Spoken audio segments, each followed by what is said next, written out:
Hello les amis, je vous retrouve pour une nouvelle vidéo sur le football européen et la Ligue Europa 2024-2025 et je vais vous présenter le match FC Midtjylland contre Fenerbahçe. C'est un match qui a lieu ce jeudi 30 janvier 2025 à 21 h pour le compte de la 8e journée de la Ligue Europa.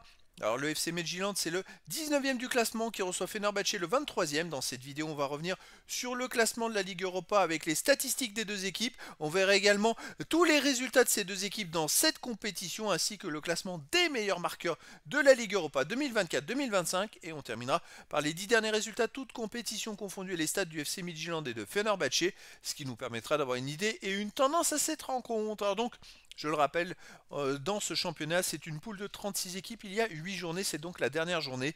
Les 8 premiers seront qualifiés pour les 8e de finale. De la 9e à la 24e place, les équipes joueront des matchs de barrage ou 16e de finale. Et au-delà, les équipes seront éliminées. Pour l'instant, le FC Midtjylland est 19e avec 10 points en 7 matchs, 3 victoires nulles, 3 défaites, 7 buts pour, 7 contre, 0 de différence de but. Ils ne sont pas encore assurés d'être qualifiés. Vous voyez, il y a quand même pas mal d'équipes qui pourraient leur passer devant au dernier moment. Donc il ne faut pas perdre. Mais c'est la même chose pour Fenerbahçe qui est 23e. Donc dans les derniers qualifiés, ils ont 9 points en 7 matchs, 2 victoires, 3 nuls, 2 défaites, 7 buts pour, 9 contre, moins 2 de différence de but. Finalement, Fenerbahçe n'a qu'un point d'avance sur les premiers non qualifiés. Ils sont vraiment dans les derniers, ils doivent aussi faire un résultat. Donc un match à double enjeu entre ces deux équipes. Peut-être qu'un match nul qualifierait les deux. Au niveau des résultats, le FC Midtjylland avait commencé par un nul contre Offenheim 1 partout. Ils ont gagné ensuite 2-0 au Maccabi Tel Aviv. Ils ont battu l'Union Saint-Gilloise 1-0. Ils ont perdu au FC Steaua Bucarest 2-0. Ils ont perdu contre l'Eintracht Francfort 2-1. Ils ont perdu à Porto 2-0. Puis ils ont gagné 2-0 à Ludogorets Razgrad. Fenerbahçe de son côté a commencé par une victoire 2-1 contre l'Union Saint-Gilloise. Ils ont fait un partout au FC Twente. Ils ont fait match nul 1 partout contre Manchester United. Ils ont perdu 3-1 à AZ Alkmaar. Ils ont gagné 2-1 au Slavia de Prague. Ils ont perdu 2-0 contre l'Athletic Bilbao. Puis ils ont fait 0-0 contre Lyon. Le classement des meilleurs marqueurs, il n'y a aucun joueur des deux équipes dans les 18 meilleurs marqueurs de la Ligue Europa 2024-2025 pour l'instant. Les 10 derniers résultats, toutes compétitions confondues. Alors, le FC Midtjylland, 4 victoires, aucun nul, 6 défaites, 11 buts pour, 15 contre, moins 4 de différence de but. Il reste quand même sur 2 victoires d'affilée. On va aller plus loin, il reste sur 4 victoires dans les 6 derniers matchs, 4 victoires et 2 défaites, mais les 2 défaites, c'était en Ligue Europa. Donc c'est pour vous donner la comparaison. C'est vrai qu'ils jouent, alors ils ont pu jouer, je crois, leur championnat s'arrêtait début décembre, puisque je vois qu'ils ont joué un match amical, donc ils peuvent manquer de rythme.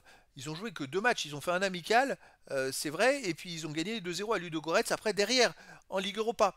Ils ont moins de matchs dans les jambes en ce début janvier. Donc à voir, à domicile, ils restent sur une victoire 3-2 contre Salzbourg. Sinon, ils ont perdu 2-1 contre l'Eintracht Francfort. Ils ont gagné 1-0 contre Silkeborg.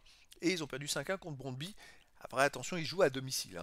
Fenerbahçe de son côté, sur les 10 derniers matchs, 6 victoires, 2 nuls, 2 défaites, 19 buts marqués, 10 buts encaissés, plus 9 de différence de but. Fenerbahçe est invaincu sur les 8 derniers matchs avec 6 victoires et 2 nuls. C'est une équipe qui marche plutôt pas mal. Donc finalement, le nul que Lyon a fait là-bas, c'est pas non plus totalement ridicule, puisqu'autour de ça, Fenerbahçe a quand même fait 5 victoires autour de ce match nul.